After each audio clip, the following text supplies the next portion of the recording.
While much of the country braves the bitter cold of winter, out here in the desert, things are heating up already. We return for our first qualifying of 2026 in the Porsche Sprint Challenge USA West Series. I'm Joe Peak, and with me in the booth is former racer Joey Atterbury.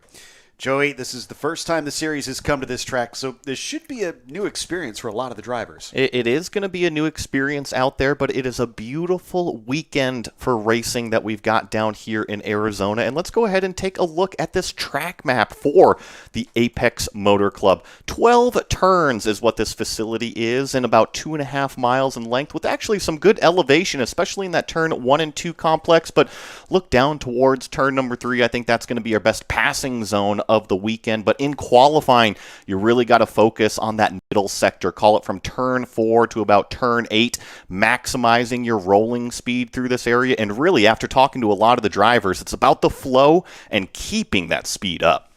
Exactly, and I have to say we were all very pleasantly surprised getting out to this track. You think of desert circuits, and especially brand new ones, you tend to think, flat and wide open and really not much to it, but there is a decent amount of elevation change, some interesting camber in a few corners, and like you said, some passing opportunities out there if the drivers want it. So it should make for a fun day of racing. But before we get to that, we are off into the qualifying. It looks like we're just seeing the first hot laps being started on the circuit. And of course, here in this USA West Series, it is a mixed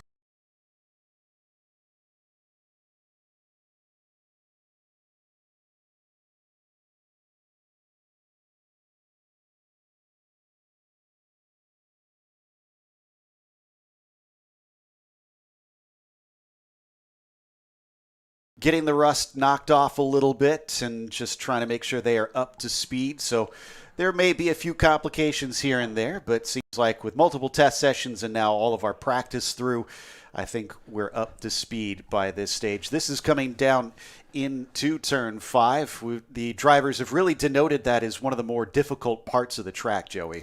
And I think it's because you're coming in with such a high rate of speed going into that complex. And this is coming into what is the turn 7 area. Just saw Laura Eli go through what is turn 6. And now you really got to slow it down. When we got a ride around the racetrack yesterday, I think we were commenting about how narrow the entry is down there. But the corner has a lot of natural banking to it, so the cars can really roll the speed. Does make it a lot of fun to watch, and I'm sure it's fun for the drivers as well. This is into the chicane. Looked like maybe a bit of a bobble on the way in by Laura, and didn't quite make the apex on the second one, and it does look like maybe she backed out at the end of that lap, not happy with it, trying to get herself a little bit more room because there is a car now in front of her. And then behind, she's also got Jordan Darling, who is starting to catch up. So hopefully he doesn't also get caught out by this, as a car is just coming out of pit lane as she's starting the lap.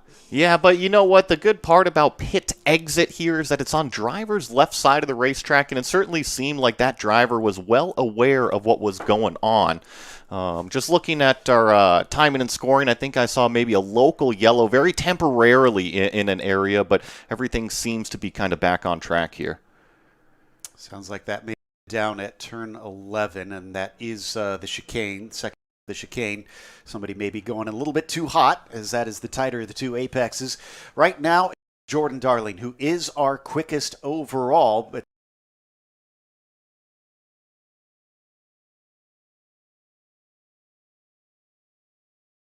those are for drivers 50 and over. And then you've got the Cayman Pro-Am. Zach Bradford currently leading that, while Henry Marshall is our quickest in the number 278 for the Cayman Masters. And, I actually have to correct you. Henry Marshall has actually jumped up from the Caymans up to those Cup cars this year, so he is not in the Cayman class anymore. It's actually our old buddy, I think it's Greg Herback, that's currently leading that Cayman Masters class, and he is in a very familiar position now. Remember, he knows how to get on the podium, and I think he is making that step to claim those race wins here this year. Absolutely, and yeah, it's not just the drivers that need to knock the rust off, unfortunately. So we're watching Jordan come back around. He's been displaced at the top. It is now Brandon Hankins who is our quickest. Darling crosses. Looks like that's not going to be a quicker lap. No shock, since he was kind of up behind Laura for much of that time around. Quick Time is a 1:31.1. Laura Eli's behind by about 1.7, but that is the overall of the Cup cars. She, of course, is still our pole sitter for the Masters class. Marshall, who I had mistaken as one of the Caymans, has just jumped up into fourth out of all of our Cup cars. I shouldn't be too surprised with seeing that number 295 on the top of the board right here. Brandon Hankins, Joe, if you remember last year, really trying to kind of get his feet on the ground with racing, and then after event number one, I mean, the progress, the speed was just like a rocket ship straight towards the top, and by the end of the year last year, he was competing for those race wins in class, and it certainly seems like he's picking up right where he left off. Yeah, love to see that the growth just continues out there as we follow a few of our drivers. A 75 here with Lewis inside.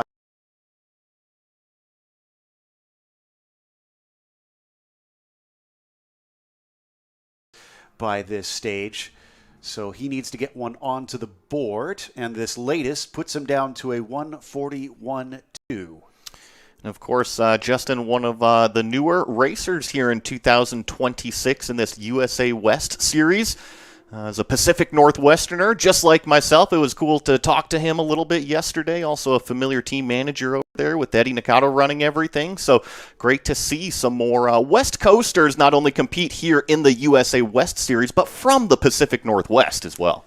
And it always fascinates me when I see drivers who come from the two-wheel side, which, from what he tells us, he did a lot of the dirt bike racing. So I'm always curious to see how much of that translates. Oh, as we got the 278 off course, they seem to have spun it. Because that certainly seems like the front straightaway. There's our start-finish line, so that's just right outside our broadcast booth here, and there's the start-finish stand with the yellow flag. So we're going to see about this 278 and if it can get pointed the right way or if there is something else wrong with the vehicle. And if they are not able to get that going, they will have to throw a red flag, but right now they just have that local yellow. So hopefully they're just waiting for the driver to continue to try and get it recycled, and it does seem to be moving as we do have lights on the front, so that's a good sign. Let's see if they can get it actually turned around here, and they should have enough space. Oh, it's awful tight, and they just about get it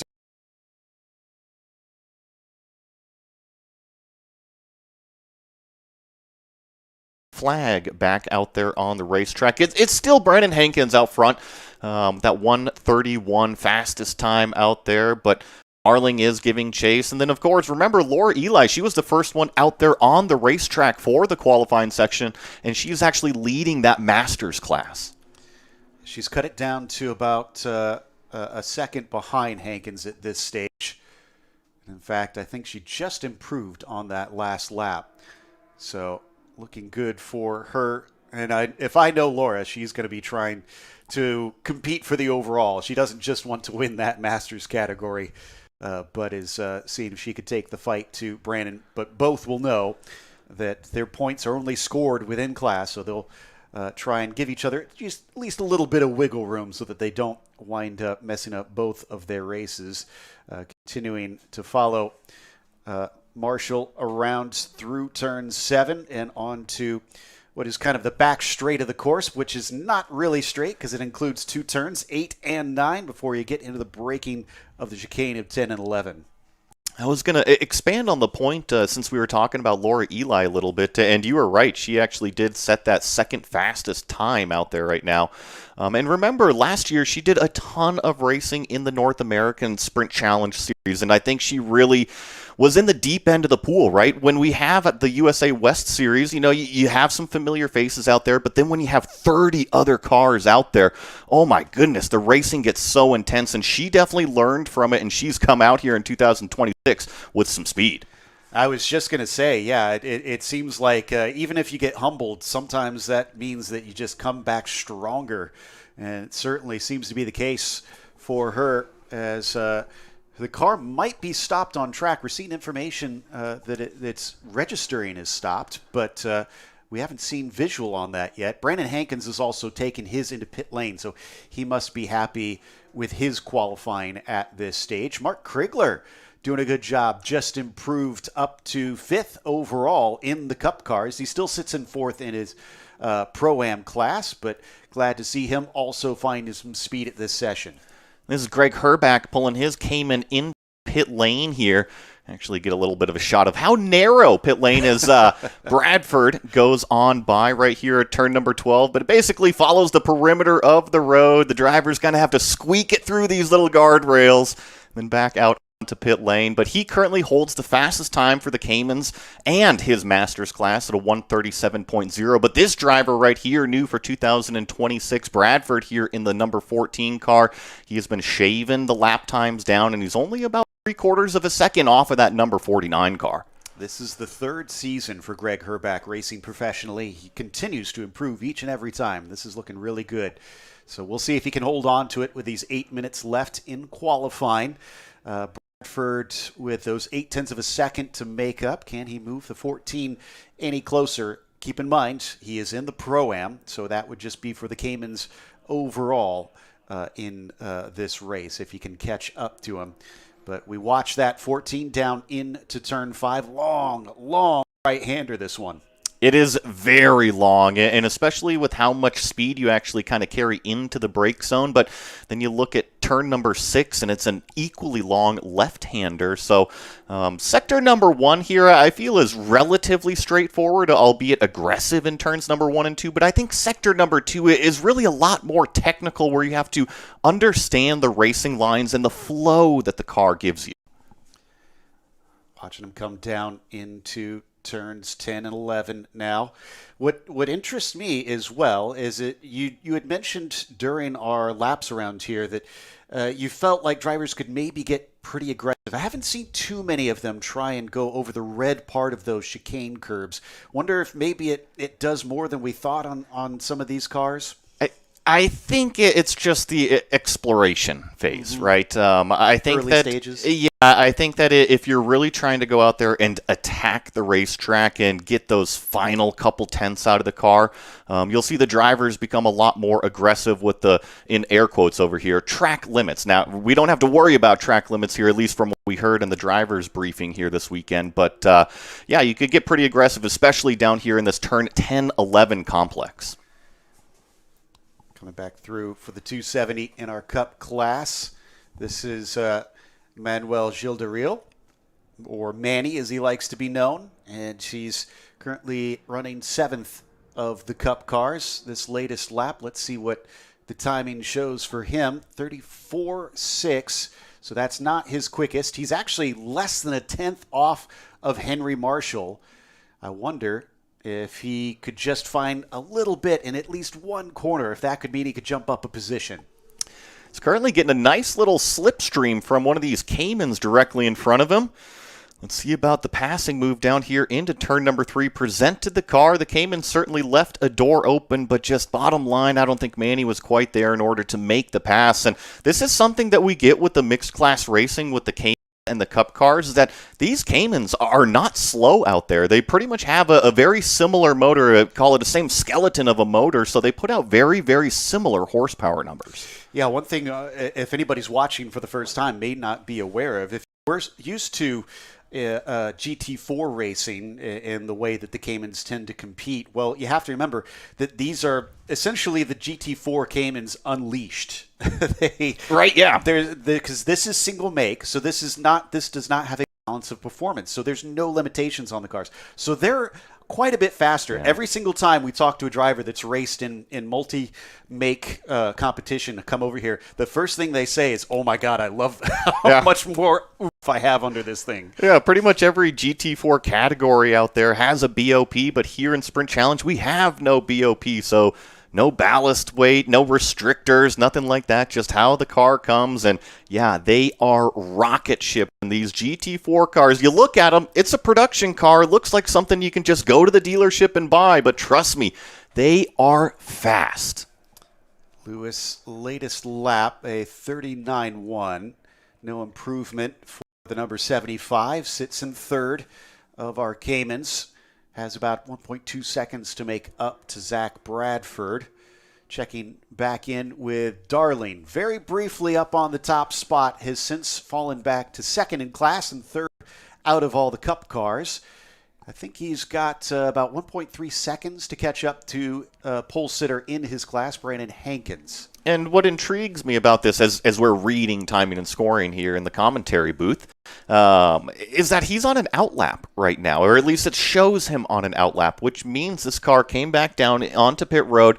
The driver probably evaluated, hey, you know what, maybe I could push it a little bit deeper in the turn 3 brake zone, or maybe I can roll a little bit more speed through the 10-11 chicane section, and thought about it, maybe reviewed some data, and now he's back out there on the racetrack trying to get that time. Yeah, we don't see that as often. I believe you are allowed to come in and out as you please, but obviously they can't change tires or anything. They can adjust pressures if they want to. Which could be an exact thing that he needs out there. Exactly. With qualifying, you need the car to be just right if you want to try and take it all the way up to the edge and feel comfortable. And now as he comes around, it looks like he's starting that flying lap down through the very blind turn 1. Big compression as it banks back into 2. And then unleash the power, flying down to turn 3, all the way on the gas until you see those brake markers. And since we were just kind of going through turn 1 and 2, Joe, we got those rental car laps yesterday. And when I drive a racetrack, I'm always thinking about speed, but I kind of watch you when we are driving these racetracks, and you're in awe of kind of how much elevation there is, how blind these apexes are. What did you think about turn 1 here?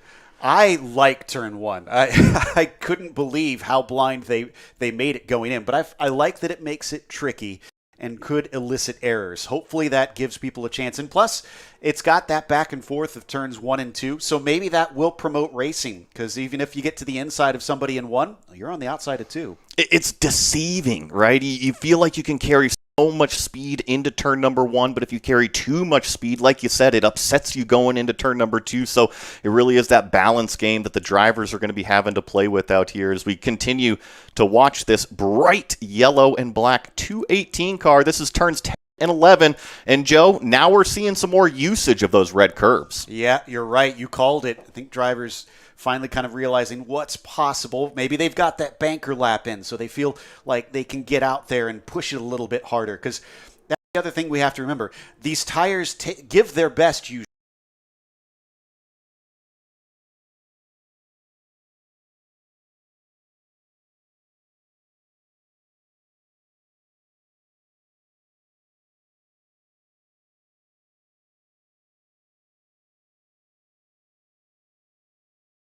And call it 15 seconds left on the clock. Brandon Hankins is sitting in pit lane. I think this might be a little bit of a nervous moment for the 295, watching one of the competitors still out there on the racetrack turning fast laps. Yeah, that a quarter of a second is pretty darn close, especially with a minute and a half lap time. If he knows what corner maybe he didn't quite get it right in, make up that time. Yeah, and I think that the 218 of Darling has actually called it. He put in that lap, and we can see him well off of the pace, and I can tell you sector number 1 is 5 seconds off of his fastest. So the 218 did a fantastic job, came into pit lane, evaluated, went back out there, and improved their lap time and position. It's a really good sign for Darling. But we have less than a minute left, so like you said, that is probably it for most drivers unless they're on a hot lap from here.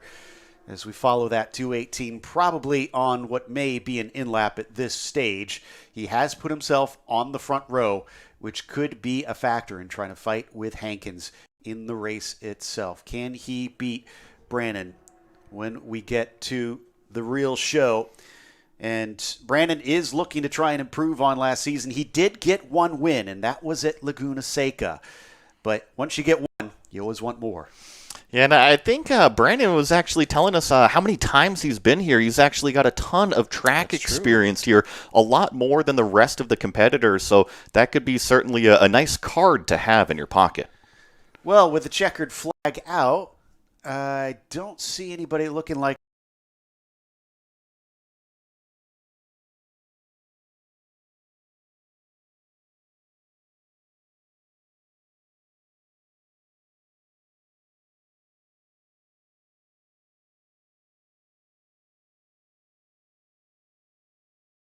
for Masters. David Fabi comes in with a third place in that Pro-Am class. Fourth overall. Fifth goes to Krigler behind him. Then it's Henry Marshall starting from 6 and Manny Del Real in the 7th spot.